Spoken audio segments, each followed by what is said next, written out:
वो कौन सा ग्रह है जो सोने से ठूस ठूस कर भरा हुआ है? ये भारत के हर आदमी को बना सकता है अरबपति। जी हां, सौरमंडल में एक लघु ग्रह ऐसा भी है जहां सोना ही सोना है। आपको बता दें, इतना ज्यादा गोल्ड कि वैज्ञानिक भी चकरा गए हैं। इसके अलावा कई और बहुमूल्य धातुएं भी इस पर मौजूद हैं। दोस्तों, नासा का एक मिशन इसी साल अक्टूबर में इसका जायजा लेने के लिए रवाना हो सकता है।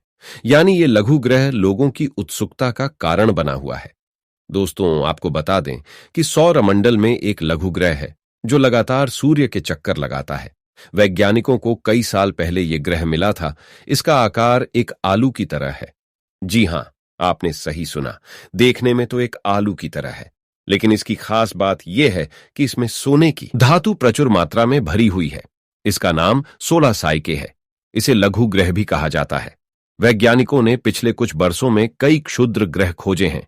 ये उसी कतार में 16वां लघु ग्रह है, लेकिन इस पर सोने की बहुतायत ने वैज्ञानिकों को भी चकरा दिया।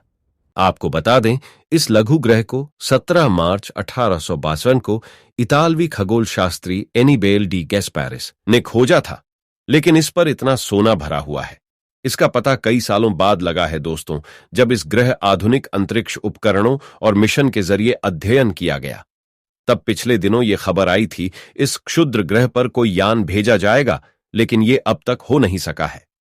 16 साइके नाम का ये लघु ग्रह मंगल और बृहस्पति के बीच सूर्य की परिक्रमा करता है। इसका कोर निकल और लोहे से बना है। वैज्ञानिकों का कहना है कि इसमें बड़ी मात्रा में प्लैटिनम, सोना और अन्य धातुएं हैं। चलिए अब ये भी जान लेते हैं, आखिर इस लघु ग्रह 16 साइके में मौजूद खनिजों की कीमत कितनी है। दोस्तों, आपको बता दें, इसकी कीमत खरबों से भी कई गुना अधिक बताई गई है। माना जाता है कि अगर इसका पूरा सोना धरती पर आ जाए तो वह हर व्यक्ति को $93 बिलियन यानी 763 अरब रुपए का धनवान बना देगा।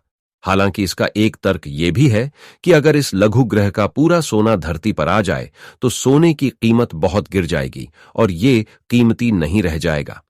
लेकिन ये सच्चाई है दोस्तों, अब तक जितने ग्रहों या लघु ग्रहों का पता चला है, उसमें से 16 साइके ऐसा लघु ग्रह है जो सोने के अयस्क से लबालब है। आपको बता दें, नासा ने अक्टूबर 2013 में लघु ग्रह पर एक मिशन भेजने की योजना बनाई थी, लेकिन यह अभियान किसी कारण टल गया। हालांकि इस मिशन का उद्देश्य लघु ग्रह के खजाने को इकट्ठा करने की बजाय इसका अध्ययन करना था। उसकी वजह यह भी है कि अधिकांश क्षुद्र ग्रह चट्टान, बर्फ या दोनों के संयोजन से बने होते हैं, लेकिन यह क्षुद्र ग्रह धातु का एक विशाल टुकड़ा है जो बताता है कि यह एक प्रोटोप्लैनेट का खुला कोर हो सकता है। क्षुद्र ग्रह पर कोई यान या मिशन भेजने पर खगोलविदों को यह देखने का मौका मिलेगा कि यहां पर वास्तव में क्या क्या है। चलिए, अब नासा वैज्ञानिक ने इसी साल अक्टूबर में नासा का एक मिशन 16 साइके के लिए रवाना किया जाएगा, जो 2030 तक इस क्षुद्र ग्रह पर पहुंचेगा। यानी आज से 7 साल बाद नासा का मिशन क्षुद्र ग्रह तक पहुंचेगा। दोस्तों, अब आपके मन में भी सवाल उठता होगा कि क्षुद्र ग्रह के अलावा कौन कौन ग्रहों पर क्या क्या मौजूद है। चलिए ये भी जान लेते हैं। वैसे तो कहा यह भी जाता है कि बुध ग्रह में हीरे भरे हुए हैं, जो पृथ्वी की तुलना में 17 गुना अधिक हीरे हो सकते हैं। वैज्ञानिकों का यह भी आंकलन है कि मंगल और बृहस्पति जैसे ग्रहों पर जो स्थितियां हैं, उसमें वहां भी सोने की बड़ी मात्रा हो सकती है। वैसे वैज्ञानिक शोध ये भी बताती हैं कि अध्ययन यूरेनस और नेपच्यून जैसे ग्रहों पर हीरे की बारिश होती है।